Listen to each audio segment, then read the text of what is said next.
Ayatollah Ali খামেনির মৃত্যুকে কেন্দ্র করে পাকিস্তান, ইরাক, মালয়েশিয়া, তুরস্ক সহ বিশ্বের বিভিন্ন দেশে মার্কিন বিরোধী বিক্ষোভ ছড়িয়ে পড়েছে।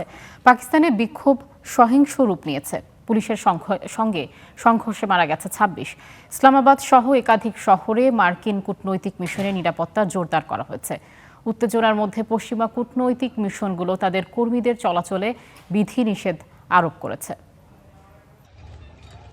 খামেনির মৃত্যুকে কেন্দ্র করে পাকিস্তান জুড়ে সহিংস বিক্ষোভে নিহতের সংখ্যা বেড়ে চলেছে।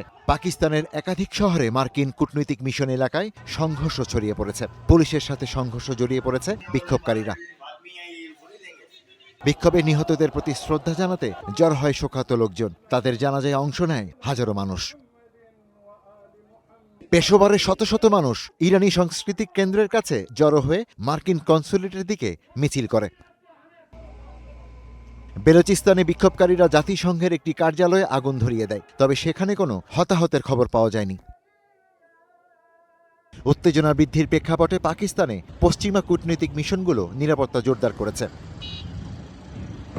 ইসলামাবাদে বিক্ষোভকারীরা উচ্চ নিরাপত্তা বেষ্টিত রেড জোনে প্রবেশের চেষ্টা করলে পুলিশ টিয়ার গ্যাস নিক্ষেপ করে। শত শত মানুষ জড়ো হলেও পরে তাদের কূটনৈতিক এলাকা থেকে পিছু হটানো হয়।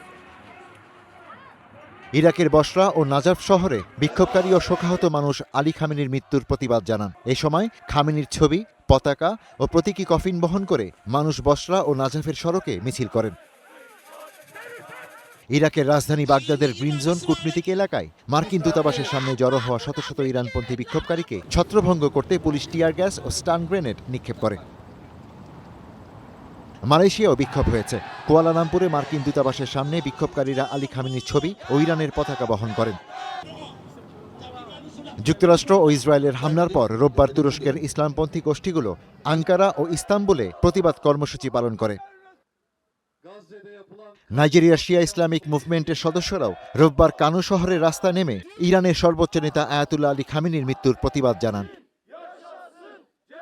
Ishtiaq Hossain, star news.